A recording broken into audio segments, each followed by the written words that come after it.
primeira página da sua revista, porque de vez em quando fica uma revista perdida aqui. E a gente precisa saber de quem que é, até para dizer, ó, irmão, sua revista ficou aqui, entendeu? Então é bom você colocar o seu nome aí na revista. Não faça uma rúbrica, porque nós vamos ter que ter revelação para saber de quem que é. Escreva por extenso. Tem uns irmãos que fazem rúbrica aí na lista de presença, aí depois Deus tem que revelar quem é.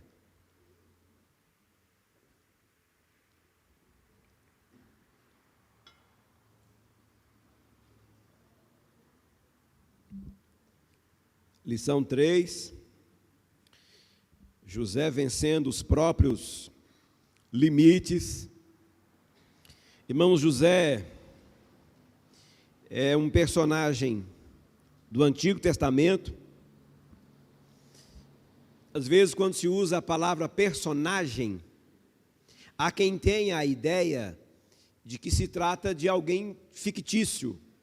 Mas não, José é alguém real, que realmente existiu e que são fatos os relatos que nós temos aqui na Bíblia Sagrada. José,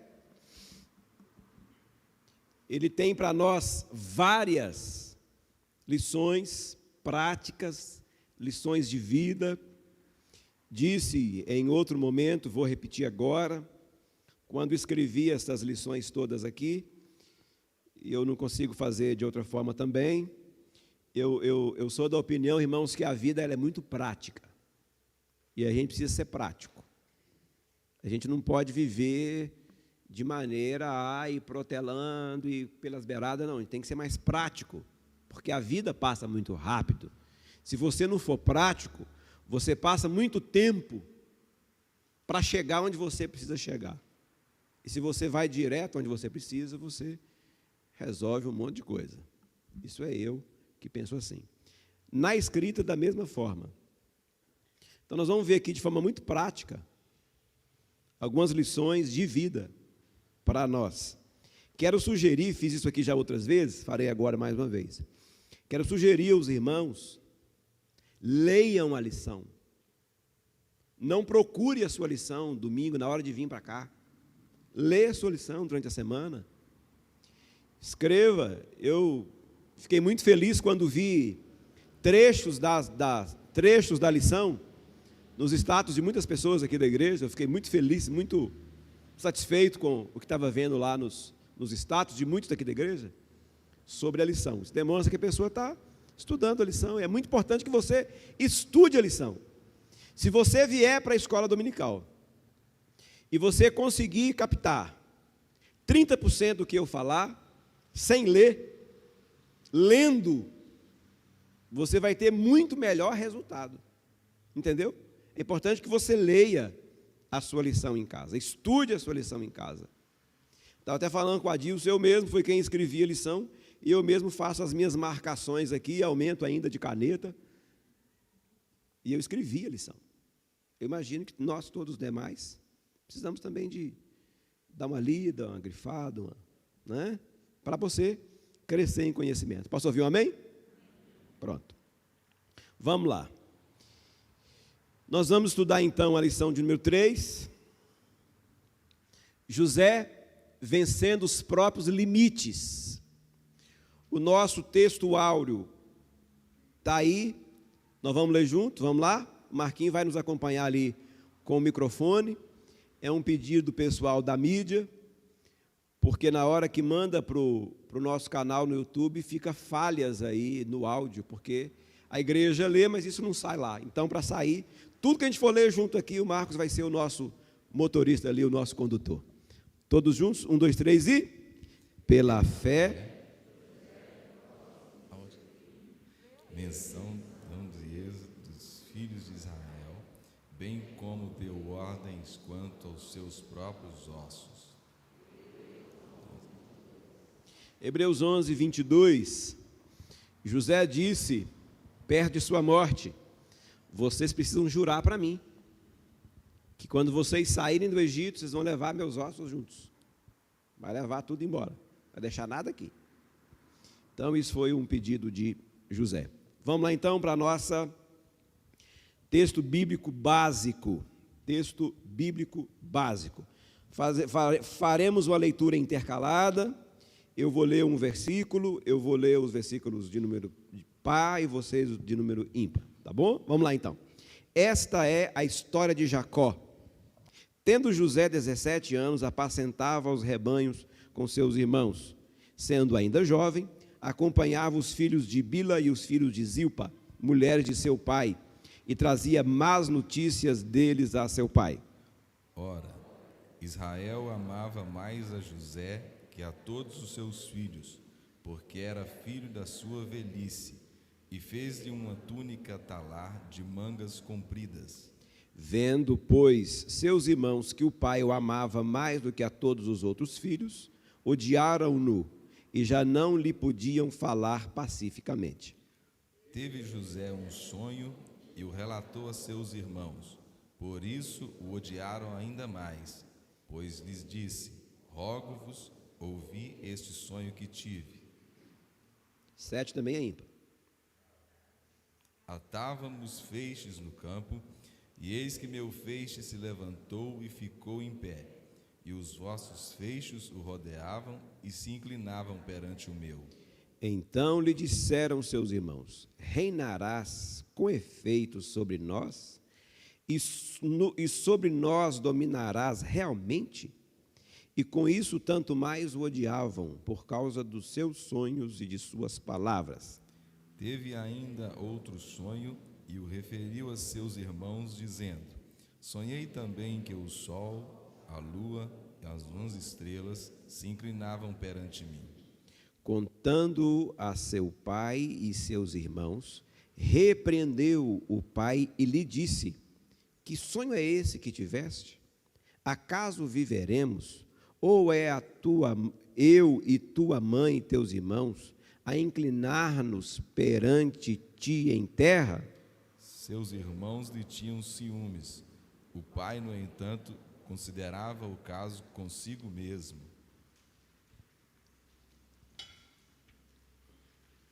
Seus irmãos o odiavam, o pai, porém, considerava o caso consigo mesmo.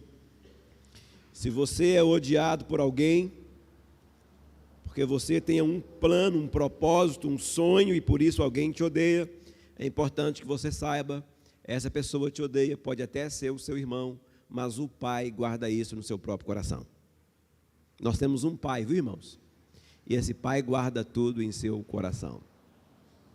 As nossas metas específicas, vamos para a aplicação primeiro aqui, vamos ler juntos? Aplicação? Pela fé, José se manteve fiel e convicto dos propósitos de Deus para a sua vida, embora tenha enfrentado inúmeras dificuldades até que tudo se tornasse realidade. Olha só, irmãos, existe uma coisa chamada propósito. A coisa mais importante na vida, é você saber para qual propósito você vive. Essa é a coisa mais importante na vida. Quando você descobre, quando você sabe o propósito para o qual você vive com mais leveza. Não é leveza no sentido de eu não tenho que correr atrás de nada, eu posso ficar, tranquilo, repousando em pastos verdejantes. Não é essa a questão. Quando você compreende o propósito para o qual você vive, você consegue vencer as dificuldades que a própria vida vai lhe oferecendo. Existem dificuldades que a vida nos oferece, existem dificuldades que nós mesmos buscamos, existem dificuldades que as outras pessoas nos impõem. Não eram necessárias. Mas tem gente que nasceu para colocar dificuldade no caminho de outras pessoas. Tá? Quando eu sei o meu propósito, eu vim ao mundo, eu nasci para este propósito aqui, ó. As dificuldades da vida, as dificuldades que eu mesmo causei, as dificuldades que os outros me impõem, se tornam menores do que o meu propósito.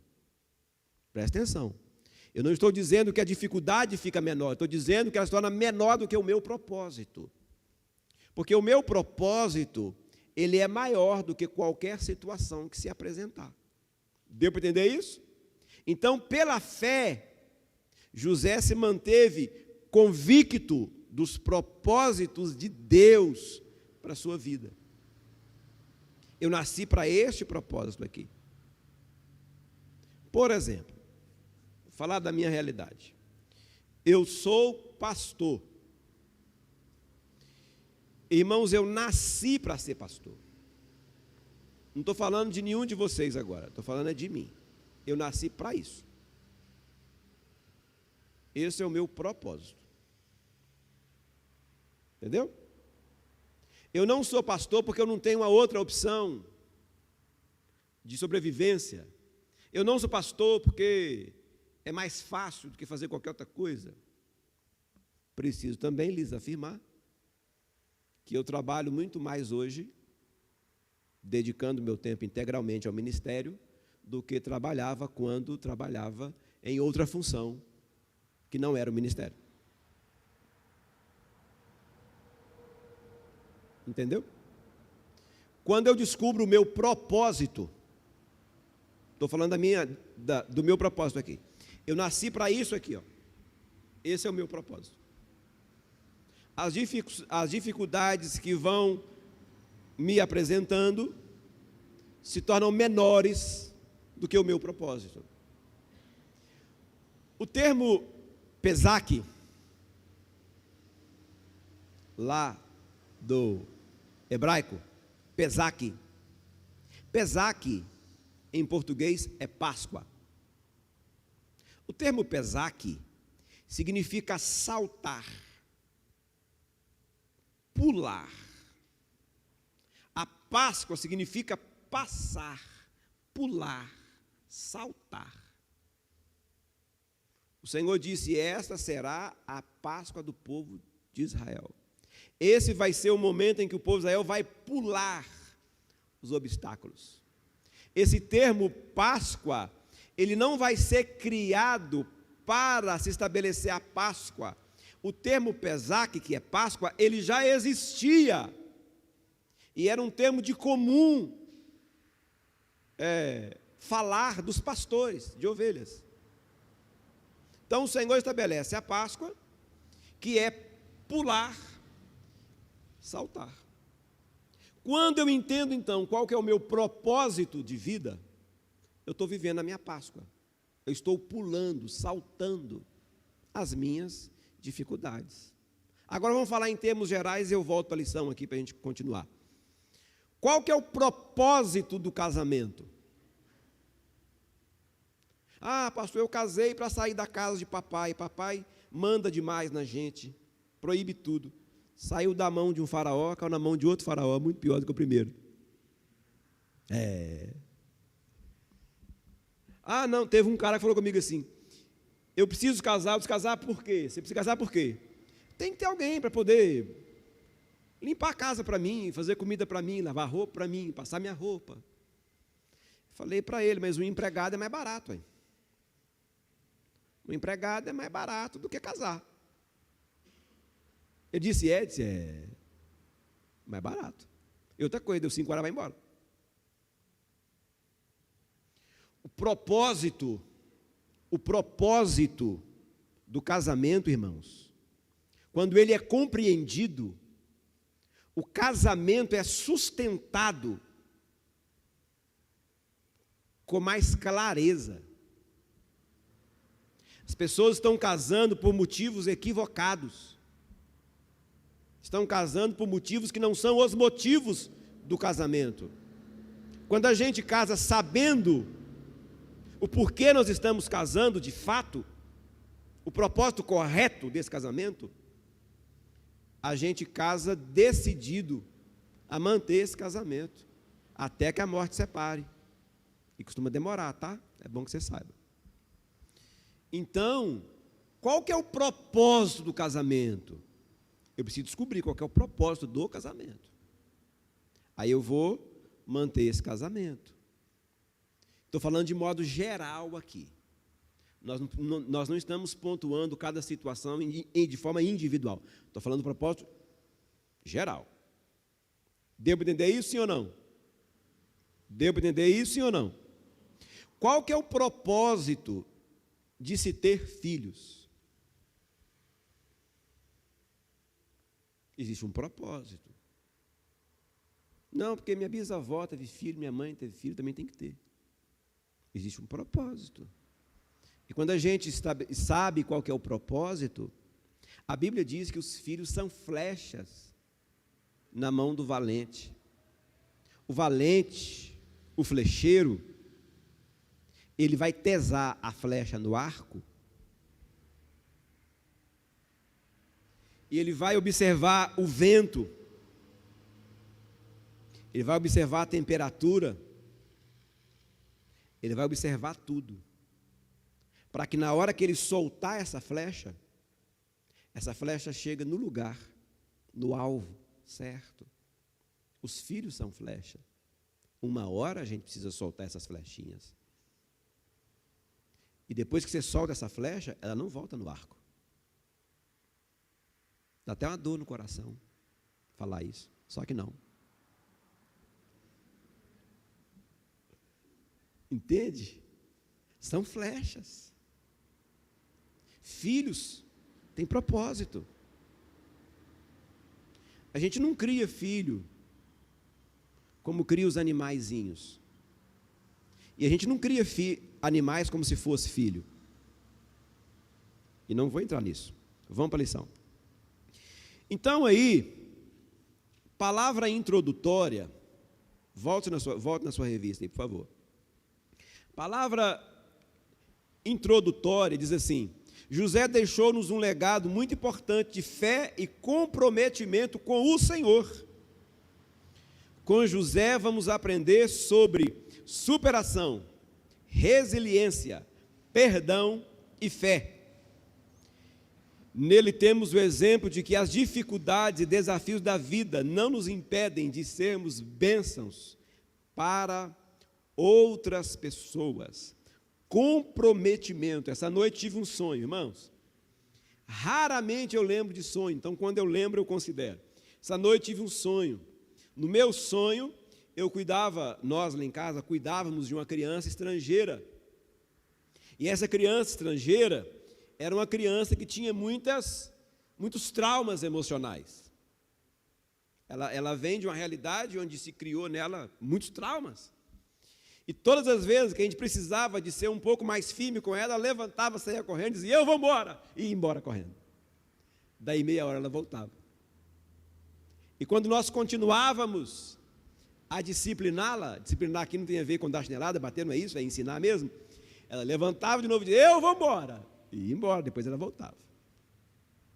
Em uma das nossas conversas, eu e a criança, eu disse, fala para mim sobre as suas tarefas de casa, os deveres de casa da escola. Ela falou, não sei o que é isso. Eu falei, não, querida, estou falando daquelas matérias que você vem atrás da escola para fazer em casa. Ela falou, não, na minha cultura não se faz isso. Não tem dever de casa para fazer.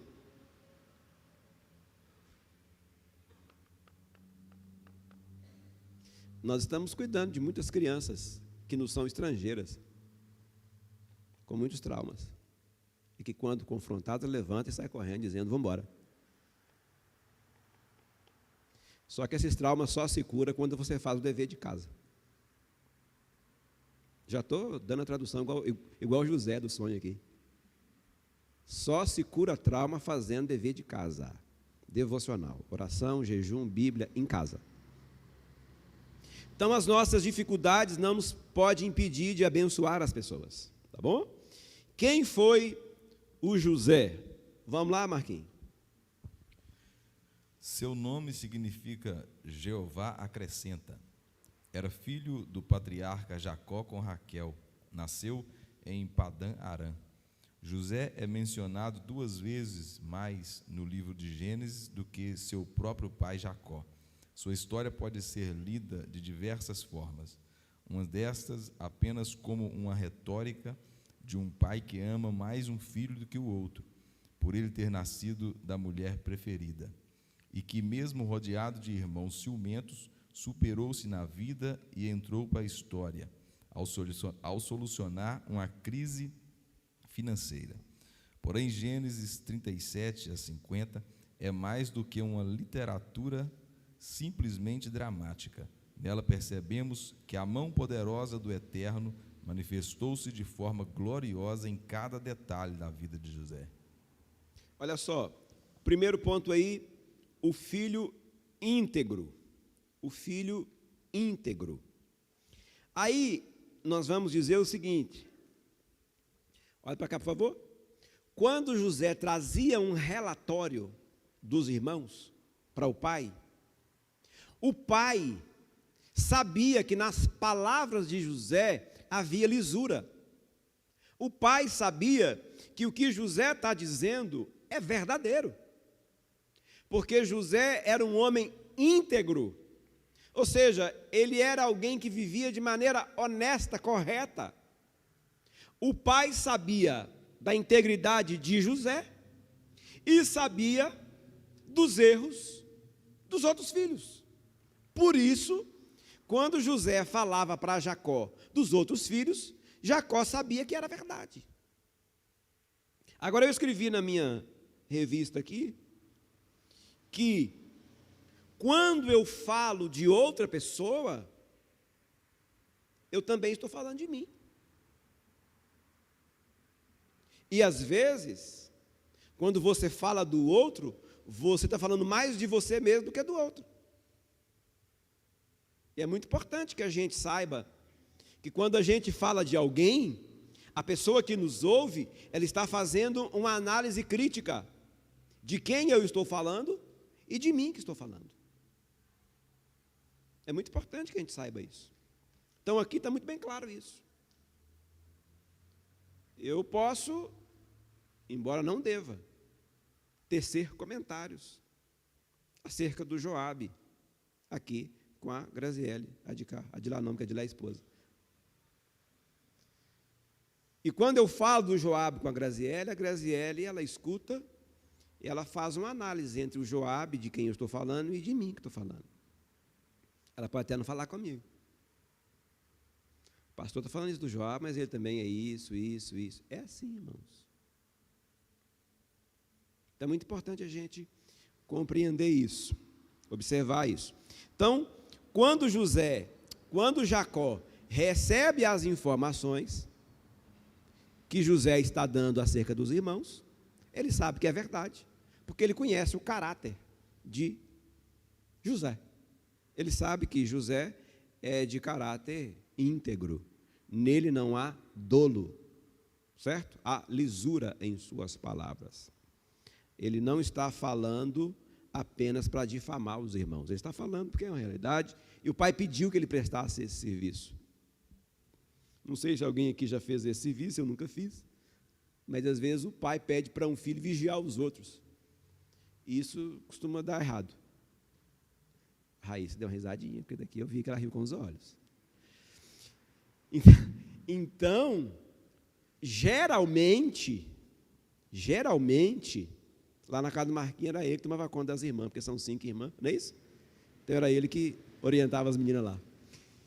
Então, geralmente isso vai deixar esse cara que é o tomador de conta em situação difícil, porque os irmãos não vão ficar muito felizes com ele não, né? Era o caso aqui. O filho predileto. Olha só, irmãos, aqui, eu quero ler com vocês isso aqui. Olha só, vamos lá. Jacó conhecia o gosto amargo de viver em um lar dividido.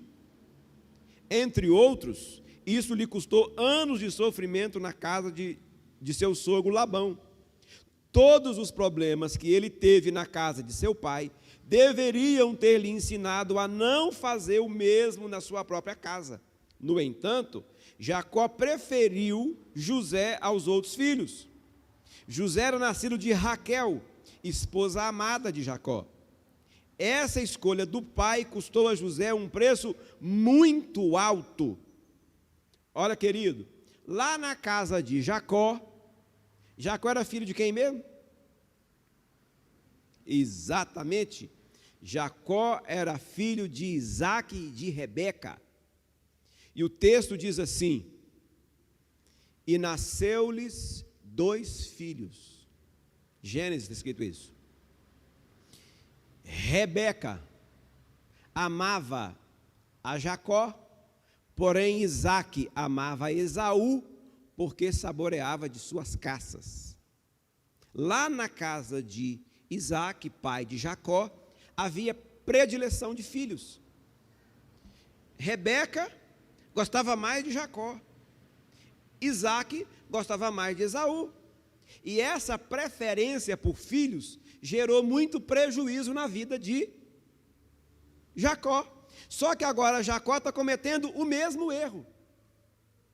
Irmãos, uma coisa que precisamos aprender: geralmente você fere na área em que você é ferido. Como que eu faço para resolver? Você precisa ser curado nessa área. Porque quando você é curado nessa área, você não reproduz a ferida para frente.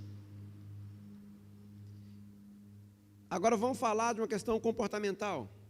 Tito, aumenta aí na sua revista, nesse ponto aí. Tito, capítulo 1, verso 15. A palavra de Deus diz assim: para os puros tudo é puro, para os impuros nada é puro, porque tanto a mente quanto a alma estão cauterizados pelo pecado. A consciência está cauterizada. Para uma pessoa impura, tudo é impuro. É mais ou menos medir todo mundo na mesma régua que ele mede ele mesmo. Fulano de tal está ficando rico porque está roubando. Quem já ouviu isso? Sabe por que a pessoa fala isso? É porque se fosse ela, ela roubava, ou ela roubaria. É por isso que ela está falando. Ah, eu passei ali e vi fulano de tal conversando com a mulher. Não sei não, eu acho que ali tem coisa. É porque se fosse ele só conversaria com interesse. Porque ele é impuro. Quando ele é puro, rapaz, eu passei ali hoje, fulano de tal, estava evangelizando uma senhora na esquina ali, ó. Ele estava pregando para ela, tem certeza. Porque se fosse ele, é o que ele estaria fazendo. Jacó está cometendo o mesmo erro que os seus pais cometeram. Uma palavra aqui aos pais: dá uma olhadinha para trás, olha em quais áreas os seus pais erraram com você. Seja honesto e pergunte para você mesmo: será que eu não estou cometendo o mesmo erro com os meus filhos? E já se corrija. Nas relações, seja ela em quaisquer esfera que for, procure saber se você não está ferindo as pessoas com a ferida que você mesmo tem e que foi ferido. Posso ouvir um amém, gente? Isso. Então, aqui a predileção é um erro que institucionalizou-se. Jacó viveu e pagou um preço alto por esse erro, e agora está cometendo o mesmo erro, e o seu filho também está pagando um preço por este erro. É muito importante a gente entender isso. Em quais áreas eu fui ferido? Fui ferido nessas áreas aqui, ó. Aí você tem que ser muito honesto. Aí exige humildade. Em quais áreas eu tenho ferido? Entendeu? Amém? O filho sonhador. O filho sonhador. Lá no final desse tópico aí, última sentença, última frase, está escrito assim: em vez disso, os seus irmãos tentaram impedir que seus sonhos se realizassem. Olha para cá, te dá uma palavra aqui. Não se preocupe com as dificuldades que têm se lhe apresentado no caminho. Todas elas vão te conduzir para o propósito que Deus tem para a sua vida. Não se preocupe. Você devia falar um amém mais alegre. Vou te dar a chance de novo. Não se preocupe com as dificuldades que têm se lhe apresentado. Todas elas vão te conduzir, vão te levar para o propósito que o Senhor tem para a sua vida. Às vezes fica muito confortável, aí você não se move. Às vezes o ambiente fica muito confortável, você fica quietinho. Mas quando o desconforto começa a acontecer, você começa a se movimentar. Até o desconforto, irmãos, que nos vem, Deus permite para a gente se movimentar. Amém, gente? Então, José, lá na frente, você vai ver José falar isso para os irmãos: espera aí, tranquilo. O Senhor permitiu que vocês me mandassem para cá, para que agora eu os abençoasse. O Senhor permitiu. Ele não disse que o Senhor quis. Ele não disse que Deus foi quem mandou os irmãos vendê-lo, jogar na cisterna, fazer covardia. Ele não disse isso. Ele disse que o Senhor permitiu. Então, tranquilo, vem tranquilo, vai dar certo. Tá? Resenha do tópico 1. Vamos ler juntos aqui, vamos lá? Por ser filho da mulher amada, Jacó amava mais a José do que os outros filhos. Bom, então, o que acontece aí é o seguinte: Jacó tinha um amor especial por Raquel. E esse amor especial que ele tinha por Raquel, que agora já não mais está, ele transfere para esse filho, que é o filho da mulher amada. Então Jacó, o Zezinho, ele herdou, irmão José, herdou o amor que era dedicado à mãe, agora é dedicado a ele. E isso gerou uma situação assim, de transtorno e de dificuldade. Bom, os dilemas de José. Primeiro dilema aí: odiado pelos irmãos. Segundo, vendido como escravo. Terceiro, assediado por sua senhora. Quarto, lançado na prisão. A pergunta que eu vou fazer: os irmãos odiavam José por quê, irmãos?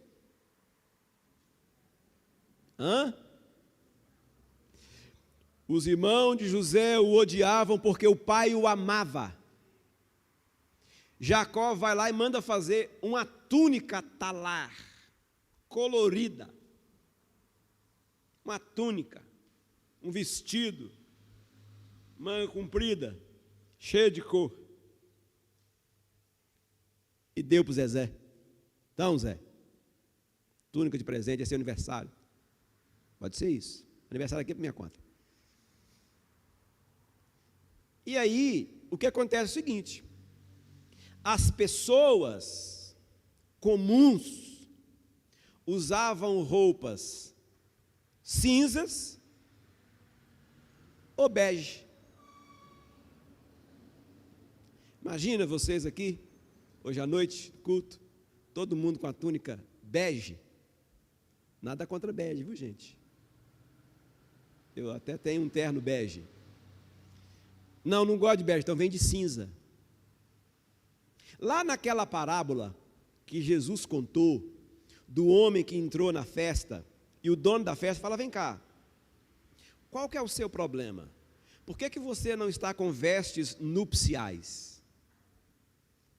É porque a cultura era assim: na entrada da festa, tinha as roupas, e as pessoas recebiam as roupas na entrada da festa, e todo mundo vestia a mesma cor de roupa, para que o dono da festa, a pessoa homenageada, aparecesse com uma roupa diferente e se destacasse entre os demais. E o cara não quis vestir as roupas da festa. Vou abrir um parênteses e já volto, prometo. O reino de Deus é comparado a essa festa. Todo mundo entra com a mesma roupa. Fala amém. Agora, se você quer entrar com roupa diferente, o espaço vai ser outro lugar. A Bíblia diz que ele foi pegado e foi lançado nas trevas exteriores. Foi preso. Entendeu? Só o Senhor Jesus, irmãos, é quem está no nosso meio com vestes diferentes. Nós, os demais, estamos vestidos todos da mesma cor. Amém, querido? Não porque eu sou mais santo que fulano, não. nós estamos todo mundo vestido com as mesmas roupas. De cinza, a Melissa até já veio de cinza lá. Já está realmente contextualizada. Ou de bege. Então, quem vestia-se de roupa colorida, sabe quem era? As pessoas de importância. As pessoas que tinham muita condição, os governadores, os diplomatas.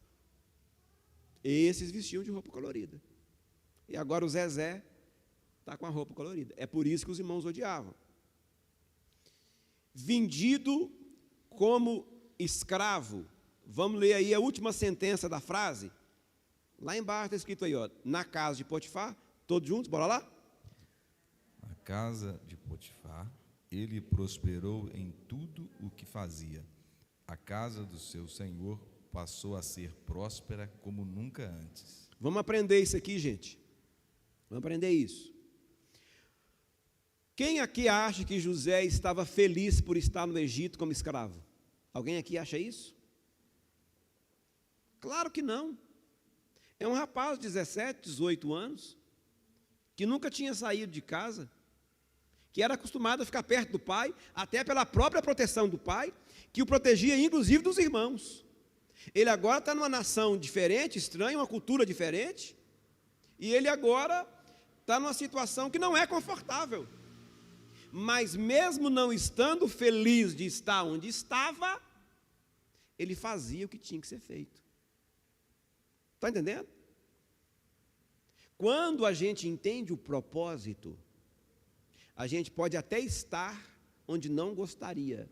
E estar aqui, eu me refiro a ambiente físico e me refiro também a situações. Você pode até estar onde você não gostaria, mas quando você sabe o seu propósito, você continua sendo bênção. Amém? De vez em quando eu escuto de alguém assim, a partir de agora também eu vou também enganar, todo mundo está enganando. Eu disse, não, eu não estou não, pode ficar tranquilo. Eu não tenho enganado ninguém.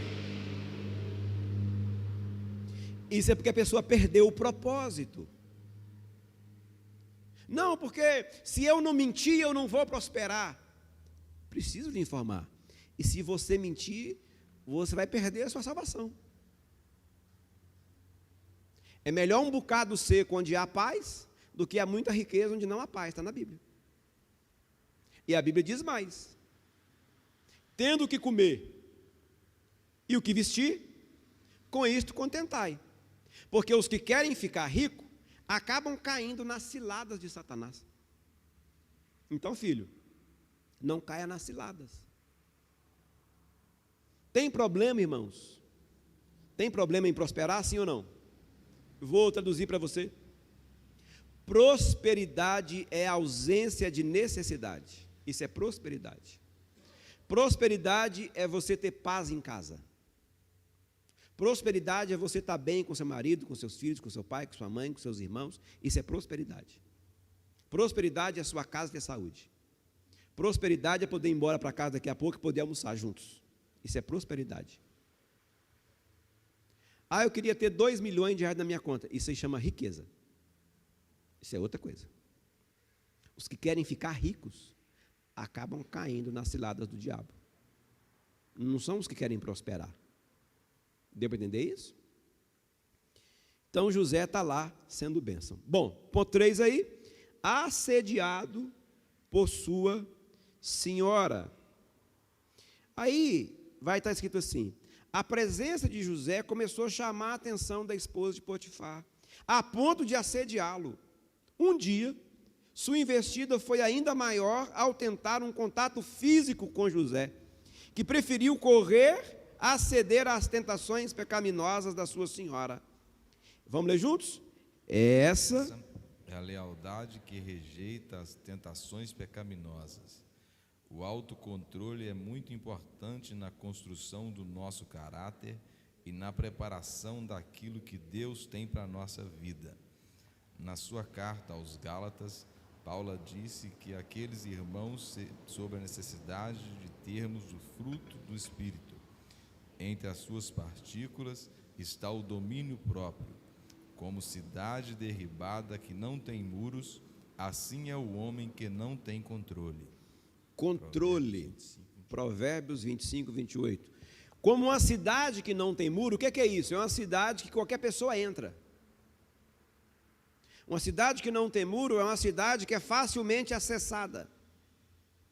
Uma cidade que não tem muro é uma cidade que não tem limites.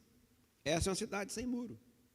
O homem que não tem controle, o homem aqui em sentido genérico, ele é alguém que não tem limite, qualquer pessoa acessa, ele é facilmente invadido nas suas coisas, porque não tem controle. O descontrole, o falta de domínio próprio, nós vamos ler aí Gálatas 5, 22 e 23, por favor, abra a sua Bíblia. A falta de domínio próprio é um problema. Você tem que ter controle. Vou citar duas situações aqui quanto ao autocontrole. Primeiro, seja dono das suas emoções. Não deixe que as pessoas ditem para você o que você vai sentir. Seja dono. A ofensa só será ofensa quando eu aceitar. Aí vem o Giovanni e me fala alguma coisa, e de repente a intenção dele é até me ofender de fato.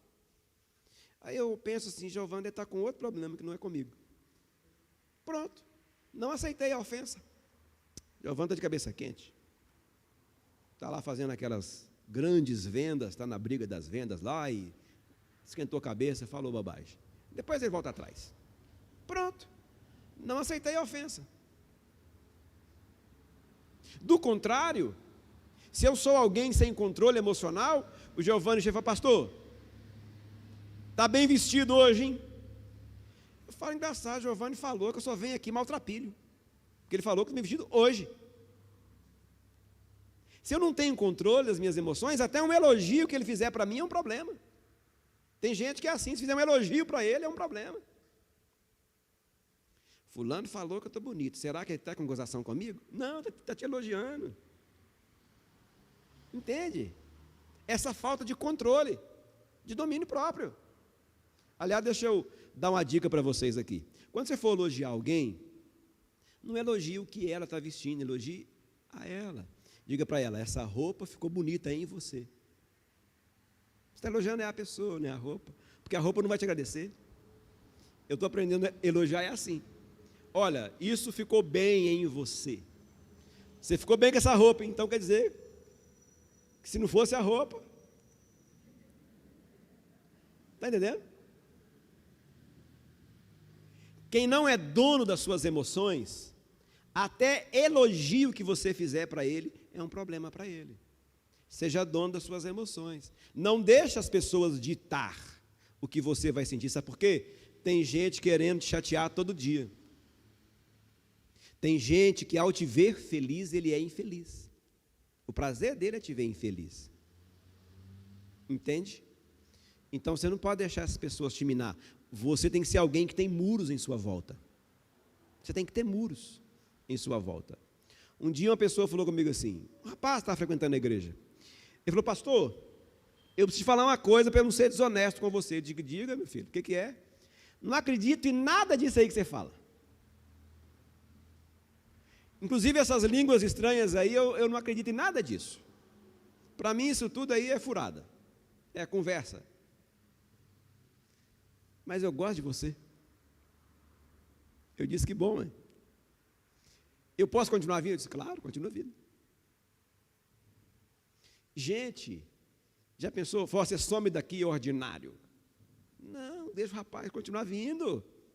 Quem sabe uma hora o Espírito fala ao coração dele e ele se convence de que a palavra é a mais pura expressão da verdade. Seja dono das suas emoções. Segundo lugar, seja a pessoa que tem o poder das decisões. Quando eu falo de bebida alcoólica aqui, eu falo porque eu venho de um lar em que a bebida alcoólica destruiu e gerou muito prejuízo. Eu sei o que eu estou falando. Entendeu? E aí eu os aconselho. não tenha bebida alcoólica em casa. Nem uma dose, nem meia dose, nem para cheirar. Nem para isso. Não, porque eu bebo socialmente. Esta é uma mentira que Satanás impregnou na mente das pessoas.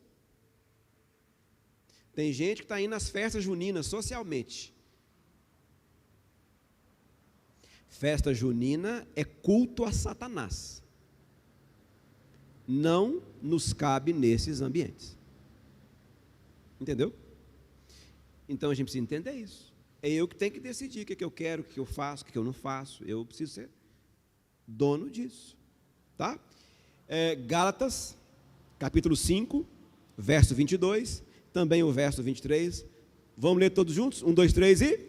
Mas o fruto do Espírito é amor, alegria, paz, longanimidade, benignidade, bondade, fidelidade, mansidão, domínio próprio. Contra estas coisas não há lei. Muito bem.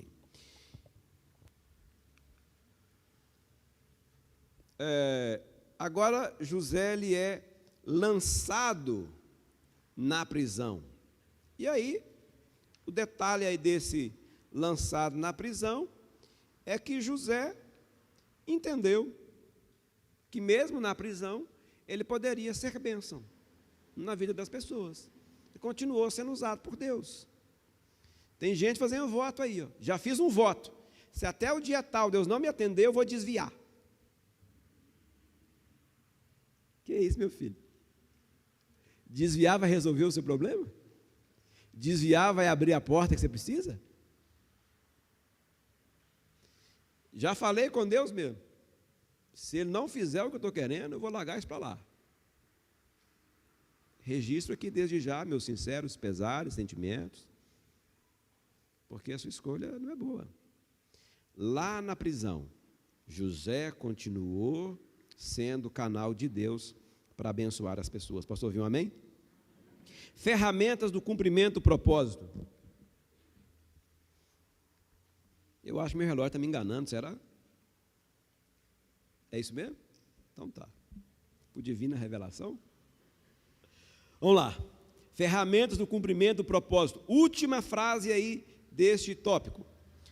Com José aprendemos que mesmo as tragédias, com José aprendemos que nem mesmo as tragédias acontecem por acaso. Quantos aqui, por favor, quantos aqui acreditam que Deus está no controle total de sua vida? Levanta a mão. Vocês vão acompanhar de Lourdes aí, porque é essa manifestação que precisa. Quantos aqui acreditam que Deus está no controle total de suas vidas? Então pronto, filho. O seu remédio é descansar no Senhor. Querido, quando a gente fala em descansar no Senhor, passa a impressão de que a gente está falando assim, não precisa fazer mais nada. Não é isso. Tudo que tiver a seu alcance, faça. Quando o Senhor Deus mandou Noé construir a arca, Ele não mandou Noé provocar chuva. Ele mandou Noé fazer a arca. A chuva era por conta de Deus. Não é seu papel fazer a chuva. Faça só a arca. Não faça a chuva, a dança da chuva. Tem algum índio aí? Então, a dança da chuva não é seu papel. Seu papel é fazer a arca. Faça o que Deus lhe orientou a fazer. Que é o que Paulo diz, cada um fique na vocateo que recebeu do Senhor, naquilo que ouviu da voz de Deus. Vamos lá. Conhecimento.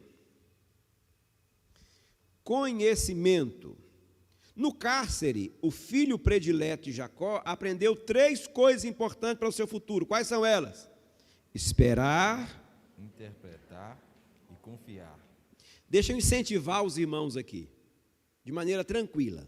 Não se obrigue a fazer por hora. Busque interpretar as situações que te envolvem. Como que eu faço para fazer isso, pastor? Onde é que eu faço o curso? Aqui, ó, o curso. Vai para o joelho. Você vai orar assim, Senhor, eu quero ter discernimento. Senhor, abre a minha mente. Senhor, abre a minha visão espiritual. Eu quero ter entendimento para eu interpretar as situações que estão em minha volta. Para eu interpretar aquilo em que eu estou envolvido. Para onde isso vai me levar? José aprendeu. Interpretar. Aprender a esperar. E aprender a confiar. Aqui para nós somos muito apavorados. Nós queremos tudo para ontem. E o primeiro teste para saber se nós estamos prontos para receber o que Deus tem para nós é o teste da espera. Aprender a esperar. Isso é cruel, não é? Ter que esperar. Você manda uma mensagem para alguém, 30 segundos depois você põe assim, não vai responder não? A pessoa primeiro está tentando entender o que você escreveu, porque escreve sem pontuação, um monte de abreviação, não tem ponto, não tem vírgula, não tem nada. Então ela primeiro tem que ter uma revelação do que é que escreveu. É a primeira coisa. Entendeu? E às vezes costuma o corretor também te avacalhar. O próprio corretor já põe a frase lá e manda para você. Já foi, agora já era. Nós somos muito. Se bem que tem uns também que você manda mensagem para ele, daí 2, 3 dias, fala, fulano, e aquela mensagem? Não abri ainda não, deixa eu abrir aqui. Aí ele fala com você assim, pessoalmente, depois eu te respondo. Isso acontece, gente. Ou com você não? Aqui para nós, já que estamos falando disso, aquele negócio de acelerar o áudio é altamente inspiração de Deus, irmãos. Hein? Eu tenho orado e abençoado quem inventou aqui, o Senhor. Esse cara precisa ser salvo. Se ele não é salvo, salva ele, pai. Precisa. Isso é igual quem inventou o panetone, tem que ser salvo um cara desse. Precisa ser salvo. Então, querido, o esperar, aqueles áudios de 12 minutos que eles mandam para a gente, meu Deus do céu, 12. Então, o esperar, às vezes é bastante desafiador para nós. Mas se aprender a esperar, aprender a confiar, descansar, interpretar. Perguntas aí que não seja sobre áudio? Vamos lá. Se o seu celular é ultrapassado, filho, eu lamento por você. Alguém falou comigo, o meu celular não tem isso não, foi bem feito para você. O meu tem, quer ver? Ó. Aí, ó, tá vendo? Glória a Jesus. Bom demais. E tem gente que fala que tecnologia é do inimigo ainda, isso é de Deus, gente. Bênção. Vamos lá. Relacionamentos. Então as ferramentas aí, ó. Primeira ferramenta foi? Está na sua revista, filho. As ferramentas do cumprimento do propósito. Primeira ferramenta. Segundo. Olha só. Lá na última frase aí dos relacionamentos, que diz assim, olha. Relacionamento nos abre portas que às vezes nem o dinheiro é capaz de abrir. Irmãos, por favor, valorizem relacionamentos. Não tratem as pessoas como sendo descartáveis. Valorize as pessoas. Valorize as relações. Não, porque eu não preciso de ninguém. Precisa. Precisa. Está entendendo? Você precisa das pessoas. Diga forte, diga eu. Fala forte, cara, diga eu. Preciso das pessoas. De novo. De quais pessoas você precisa? De todas. José aprendeu a buscar conhecimento, aprendeu os relacionamentos são importantes, e depois, inteligência. Abra a sua Bíblia, por favor. Provérbios 25, verso 11.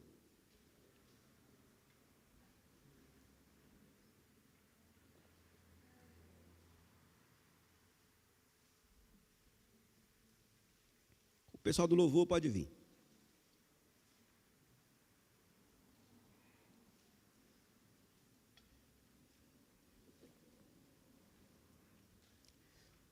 Aqui, ó, vamos ler juntos aqui? Como maçãs de ouro.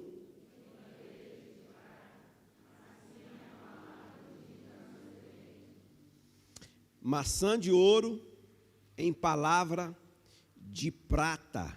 Olha o valor de uma palavra dita na hora certa, irmãos. Olha o valor de uma palavra dita sem precipitação. É isso que nós precisamos aprender. Que o Senhor nos abençoe, que a graça dele esteja conosco.